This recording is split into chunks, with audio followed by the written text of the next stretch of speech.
Alkisah, dua orang bijak mendapat perintah untuk membeli kebutuhan sehari-hari di desa. Keduanya harus turun gunung dari tempat mereka, menelusuri jalan setapak yang terjal sampai di suatu titik. Mereka menemui sungai. Sungai itu cukup dalam dan arusnya deras. Sayangnya jembatan yang biasa digunakan orang-orang untuk menyeberangi patah dan rusak. Kebetulan di sana juga ada seorang wanita cantik, terlihat sedang kebingungan. Kedua orang bijak itu pun menghampirinya dan menanyakan apa yang sedang dia lakukan dan mengapa dia tampak begitu kebingungan. Rupanya sang wanita cantik ingin menyeberang namun takut.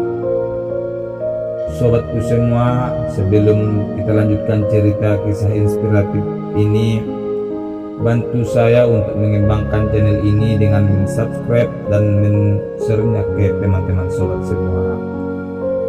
Baik, mari kita lanjutkan kisahnya. Ternyata wanita cantik ini ingin menyeberang, namun takut karena arus sungai yang deras. Jadi dia hanya bisa diam, tidak tahu apa yang harus dilakukan.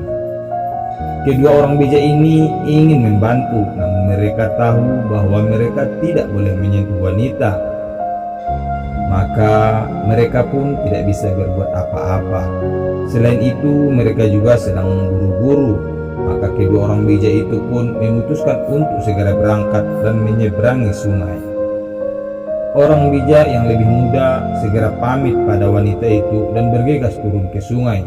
Sementara orang bijak yang senior malah menawarkan kepada wanita itu untuk menggendongnya melintasi sungai. Wanita itu menerimanya dan berterima kasih. Orang bijak yang muda itu terkejut dengan langkah orang bijak yang senior.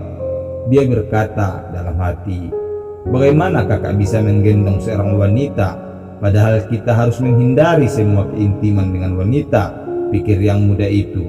Tapi dia tetap diam. Yang senior menggendong wanita itu menyeberangi sungai dan yang muda itu mengikuti dengan tidak senang.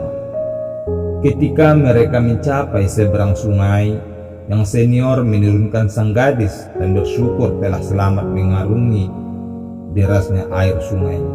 Lalu mereka pun pisah jalan dengan sang wanita.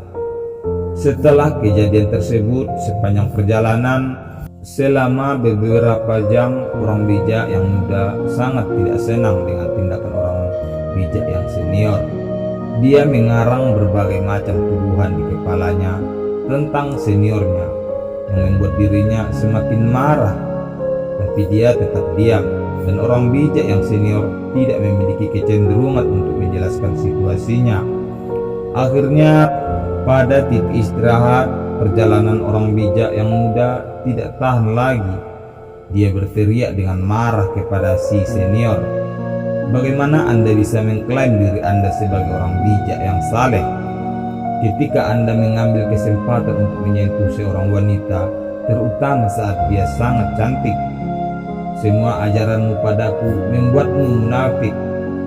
Si senior tampak terkejut dan berkata, "Ternyata kamu masih menggendong wanita itu sampai sejauh ini, meski hanya dalam pikiran, sedangkan aku telah meletakkannya begitu kita sampai di seberang tadi." Sobat semua, kisah sederhana ini memberikan pesan bahwa terkadang kita menemukan banyak hal yang menjengkelkan dalam hidup. Mereka mengganggu kita dan mereka membuat kita marah. Mereka membuat kita sangat terluka, bahkan getir, tapi seperti orang bijak muda dalam cerita ini. Kita tidak mau move on. Kita terus membawa luka masa lalu, menahan dendam. Ketika satu-satunya orang yang sebenarnya kita sakiti adalah diri kita sendiri. Kita membiarkan pikiran-pikiran ini terus datang kembali untuk menyakiti kita, membuat kita marah, membuat kita pahit, dan menyebabkan kita sangat menderita. Akan tetapi kita dapat memilih untuk terus memikirkan peristiwa masa lalu yang akan membebani dan menguras energi kita, atau memilih untuk melepaskan apa yang tidak lagi berguna bagi kita.